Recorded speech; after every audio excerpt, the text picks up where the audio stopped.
आज हम बनाएंगे बहुत ही मजेदार ईद के लिए स्पेशल डिश पेशावर का मशहूर मटन रोश, जो कि बहुत ही जायकेदार और गला हुआ स्टीम कुक्ड डिश है। 1.5 किलो मटन मिक्स बोटी में 1.5 टेबलस्पून नमक डालकर अच्छी तरह मैरिनेट करें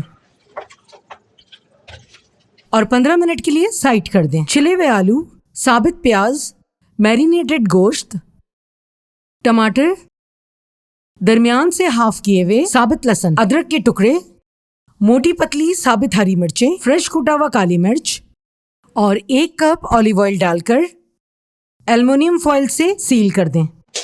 2 मिनट तेज आंच पर पकाएं